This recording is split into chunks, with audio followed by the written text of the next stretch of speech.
So when I was a Jehovah's Witness, at our midweek meetings, we had this thing called the Theocratic Ministry School. At one of the meetings during the week, we not only study the Bible, but also receive training in public speaking. Everybody in the congregation is encouraged to join, and it's essentially a mandatory opportunity to work on your speaking skills, public speaking, preaching in the door-to-door field ministry. Okay, maybe not mandatory. You are legally allowed to be in a Kingdom Hall without being enrolled in the school. Let's just say it is very strongly encouraged. Now, I understand that you were also very involved with sports.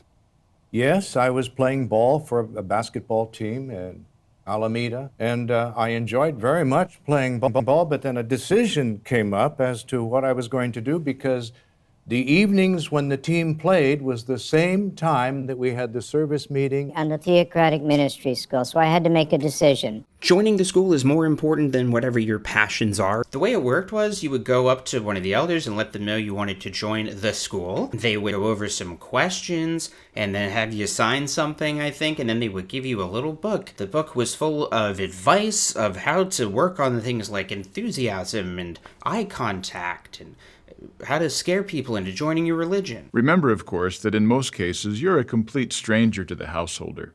Try not to startle the person. Jehovah's Witnesses still have a similar thing. It's not called the Theocratic Ministry School. It's called Apply Yourself to the Field Ministry, but it's functionally the same. If you're a man, you might be assigned to give a 3 to 5 minute talk on like a scriptural passage or a theological question. And I say man because if you're a man, only you're allowed to speak at that podium area. Like you can be on the stage as a woman, but only over here.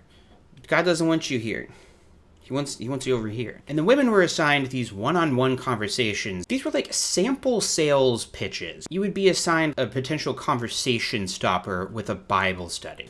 The last time that I was here, I mentioned to you how we would talk about how the Bible can help us to have a positive attitude. And so you would be assigned to teach that point for 5 minutes. You had to script it and then rehearse it and then give it on stage. And then you would be judged from the stage on how good of a job you did, not just with the material, but also on whatever counsel point you were working on. Thank you, Brother Gomez. That was an excellent reading. You were accurate, fluent, and we could tell that you prepared well. You're working on study point number 10, modulation. The summary tells us that we have 2 goals in modulating our voice. By raising your pitch, you convey Nebuchadnezzar's intensity and surprise. That's the way to do it. That's where this little book came in. You would be assigned to work on something like enthusiasm or scriptures properly applied, and you would be graded on it. They used to actually give grades like WIG, work on it, improving, or get the out of here, or disfellowshipping you. So you would meet with the school overseer. He was like the fake teacher of the fake class, and he would give you a real shellacking if you did a bad job. But no, it kind of just depended on the personality of the guy. Mine, for most of my life, was my grandfather, and he always told me to work on it again. I talk too fast, apparently, and now I make kind of weird, long, awkward pauses when I speak. So make of that what you will. Anyway, the only reason why I bring all this up is because I constantly hear, and I've even thought this myself, that one of the benefits, one of the only benefits of growing up as a Jehovah's Witness is that you had essentially free public speaking training. Public speaking is really hard to do. It makes most people uncomfortable and nervous and dry-mouthed. So having a lot of opportunities to work on your public speaking isn't such a bad, useful job skill to have. Even something like the ministry, which is culty, well, it does teach you how to be more comfortable talking to strangers, right? I say no. This is kind of a hot take. This is hot take, Jake. The Theocratic Ministry School? This is a bad school. I mean, first of all, it's not accredited. And second of all, it doesn't actually make you good at public speaking. Because I don't know if you've noticed this, but this is what my channel's about, so I definitely have the governing body, the governing buddies, and all of the speakers that they put on camera on purpose are terrible speakers. In addition, the instructions for our Christian life and ministry meeting. Now, this brochure will be used at our midweek meetings. Thank you so much, Brother Cook, and thank you also for joining us on the governing body. To borrow words from Brother Sidlick, the Lord knew we needed your help. Aha! There it is. Like, yeah, they're not puking on stage or pooping their pants or anything, but these talks are weird and slow and condescending, infantilizing, and creepy. Appropriate submission is one of the keys to success.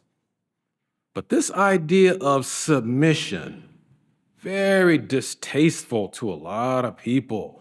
Some even carry themselves with an air about them. Don't tell me what to do. Do we know people like that? Oh, yeah. That's not how I felt about them as a Jehovah's Witness, because you see, it's a cult. Now, if you're a Jehovah's Witness watching this, I'm sorry, that was probably mean. That probably sounded really mean, but that is the perception that people outside of the organization have. I've never gotten a comment or an email from someone who's never been a Jehovah's Witness, watch one of my videos, and they tell me like, wow, you know, the Jehovah's Witnesses, they don't have the truth, but their talks are really good. Those speakers are very charismatic and compelling, and I love listening to them. Like, no one's ever said that. And I've gotten pretty much any kind of comment that you can get. This stuff is only appealing if you are a Jehovah's Witness, because the Theocratic Ministry School just teaches you to talk like a Jehovah's Witness and to think that that's a normal way to talk. Good morning. You have a beautiful garden. It must take a lot of work. It sure does. Well, your work is certainly paying off. Thank you. By the way, my name's Jill, and this is Tam. I'm Hilma. You work so hard to care for the garden you planted. Do you think that God cares the same way about this planet that He created? Because the publisher took into account the interests of the householder, she increased the chances of starting a conversation and sharing the kingdom message. This can also be done in urban areas. I like to watch like TED Talks or like authors reading their little things on stage sometimes, and they're not anything like JW presentations. Be great. Build great lives for yourself. Enjoy the liberties that you have in this great country. Pursue your own version of happiness. And please always do your part to help others do the same. Are we quick to respond and make needed adjustments? Or do we find ourselves wanting to defend our personal rights? The JW way of becoming a public speaker doesn't make you sound like a good public speaker. It makes you sound like a Jehovah's Witness. Check out this guide on how to speak in a conversational manner from the replacement to the Theocratic Ministry School book, Apply Yourself to Reading and Teaching. Speaking in a conversational manner means talking in a natural, sincere way that conveys how you feel. While this might sound simple, it can be a challenge when you're nervous. Take whatever you want. There's no charge. Oh, that's okay. Maybe another time. Could the brother's manner have been more conversational? Well, he could have tried to make eye contact. What about his posture, gestures, and facial expressions? Let's watch a better example. Good morning. Good morning. You're welcome to take whatever you like. Thank you. Do you think we'll ever see an end to suffering? So 2 things about that. 1, that was the most languid and infantilizing and least conversational manner ever from everybody involved in this weird production. Second of all, I really cannot tell the bad example apart from the good example. It seems like the guy is equally awkward in both cases. Take whatever you want. There's no charge. Oh, that's okay. Maybe another time. You're welcome to take whatever you like. Thank you. The people who give talks on the broadcasts and the morning worships and all their little demonstrations and teaching videos, they don't just let anyone give those talks. You have to be good at speaking by Watchtower standards. Hi, I'm Taylor, and this is Iron Sharpens Iron.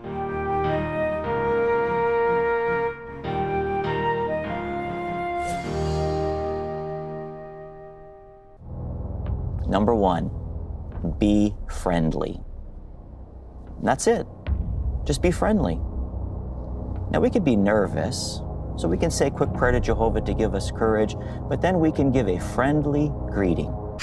If there's an old person giving a talk, Well, Bethel doesn't recruit old people, so if they're old, it's because Bethel kept them. It's because they've been there for a really long time. And Bethel is the house of God, mind you. So this is the best speaker that the house of God has been able to produce with the Theocratic Ministry School, literally God's school. Envy is not an expression of greed. Envy is an expression of hatred. No wonder that the Apostle Paul stated, "Those who are full of envy are deserving of death." This is divinely inspired, this curriculum. But the talks are creepy and weird and gross and lip-smacky. And that's a huge reason why this school is a failure, right? Because part of the reason why you are enrolled in the school isn't just to give good public talks at the meeting. You can apply this principle to any subject when giving a talk. But how can you effectively introduce a subject in the ministry? It's to teach witnesses how to be good at convincing people who aren't witnesses to become Jehovah's Witnesses. We all need comfort at times, but where can we find it? I guess from our family and friends. Those are definitely good sources of comfort. The Bible encourages us to reach out to others and let them help us. It also points us to another source of comfort. Notice the super weird presentations where it's like shadow people who may or may not be motion capture CGI puppets. I really have no idea what's going on here. This is the scariest thing on the website, in my opinion. Nobody talks like this. Please notice this question, sir. I mean, but you know what I've noticed? Since starting my channel, did you notice that I just used the word notice? The thing that I do that really annoys me as a public speaker, I guess YouTube counts as public speaking to some degree, is that I take very long, unnatural pauses between words. And it's just, I see it so clearly when I'm looking at the sound waves. Part of it is just how I talk. I'm constantly avoiding a stutter. Also trying to not say like and as much. And so instead of doing those things, I will take a pause. And as it turns out, that still sounds kind of weird. And I do these awkward silence supercuts on the channel of governing body members or even the people at the convention taking long, unnatural pauses between statements and words.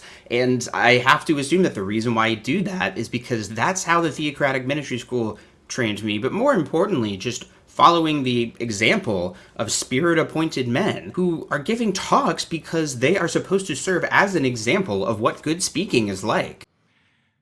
Because teaching is so important, Jehovah has motivated skilled teachers to pass on their methods to others. Mommy, when I get out, call me Sammy. When I started giving public talks, I was encouraged to watch talks that the governing body members gave, or the morning worship talks, because those were the best speakers in Jehovah's organization. Satan likes it that way. He wants people to not be mild-tempered because he knows if they're not mild-tempered, they won't be quick to listen to God's word.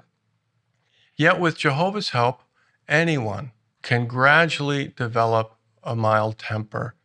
With Jehovah's word and his spirit, he gives us the best speakers in Jehovah's organization don't give good talks. They simply don't work outside of Jehovah's Witnesses. In fact, people who aren't Jehovah's Witnesses find them pretty repellent. This morning, we're talking about that clever strategy of Satan, designed to lure people away from Jehovah God.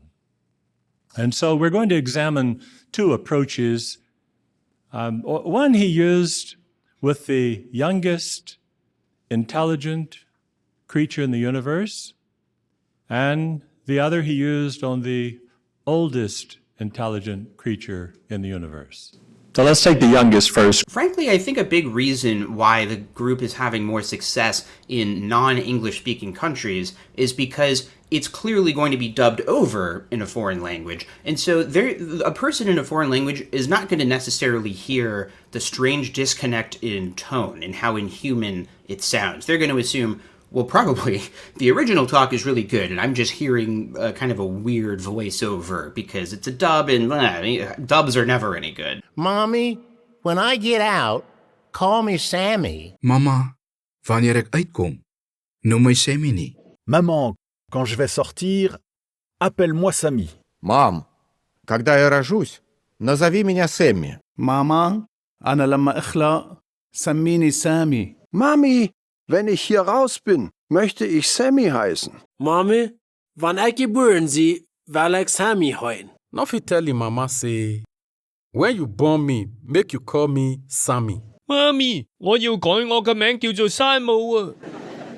I would say that I'm a decent public speaker, but weirdly, when I was in high school, I had to take public speaking because it was a mandatory class, and I was really bad at it. I was really, really nervous. My talks were really bad. None of my skills from the old TMS transferred over. I think it's because I was so uncomfortable in my own skin as a Jehovah's Witness. And when I was door to door, it's not even that I was comfortable in my own skin, but it's almost that you adopt a different character, a new personality, you might say. You get really comfortable saying the specific words of the presentation that you've memorized. You have all these little catchphrases and things that you can grab onto, like notice, and that kind of locks you back into this mindset.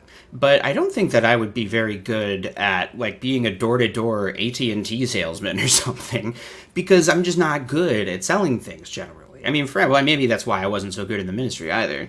You've probably even noticed in friend groups that you'll start talking like your friends when you're around certain people, or if you have an accent and then you left your home state for a while and then go back, you'll notice that your accent gets thicker.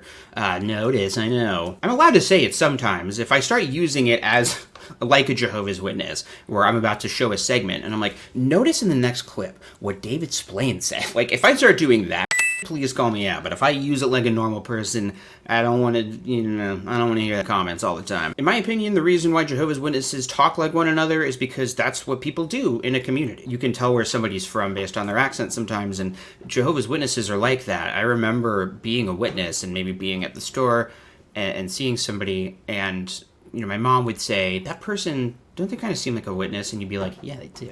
And it's not because they had a jw.org lapel pin, because blessedly those did not exist yet. And sometimes we would go over and be like, is there any chance that you're a Jehovah's Witness? And they'd be like, yes, how did you know? It's because they had the JW accent. The Theocratic Ministry School doesn't really teach you how to be a good teacher. It teaches you the JW accent. It teaches you the new personality. It allows you how to be successful in those very specific narrow confines, but the skills don't really transfer outside of it. And so I think that that's important to remember. The Theocratic Ministry School really did not give us that much of a leg up. Things that I'm a little self-conscious about my public speaking, I feel like I can directly trace back to the Theocratic Ministry School. The trippy thing is you can trace the JW accent back through time. I've been watching a lot of historical clips of the witnesses, and especially clips of early Charles Taze Russell in the various eras of the governing body. And that JW accent is just sort of always there. Many claim that each of its parts is more helpful than a year in college, or the 4 parts equal to 4 years or more. We trust that this may prove to be so for everyone now present. Because of his boldness in telling the people that religion is a snare of the devil, and that God's kingdom is their only hope. Sudden destruction. Instantly. It won't take long. Her supporters will cry out weeping and mourning and say, too bad, too bad. Tell me if you know what I mean. You know what I mean, Mr. Krabs? You know what I mean, Mr. Krabs? Yes, I do, lad. I guess this is also just inadvertently a video about why Jehovah's Witnesses talk so weird. My contention is that the Theocratic Ministry School is not a leg up in any kind of way. It didn't give us any kind of benefit. All it did was teach us how to sound weird and be kind of manipulative to people in our when we're trying to convince them of something. Anyway, I just wanted to talk about why I think the Theocratic Ministry School is a total scam. Also, you can't ever graduate. You also can't really cite it on your resume. I mean, you can, but they're obviously going to be like, what? Don't discard your ministry school book, though. Thanks for watching, and thanks to my patrons for supporting the channel. Usually I put a little silly something at the end of the credits, so watch whatever that is. Her supporters will cry out weeping and mourning and say, too bad, too bad. But we will be thinking, I'm glad, I'm glad. 太慘啦，太慘啦！不過我哋就會話太好啦，太好啦。This one really bad. This one really bad. But we go dey happy dey talk say My belly sweet me, oh, my belly sweet me. Oh nein, wie schlimm. Aber wir werden denken, oh ja, wie schön. Bieda! Bieda! Ale my si budeme myslet, paráda, paráda. 残念だ。残念なことだ。でも私たちはこう言います。嬉しいことだ。嬉しいことだ。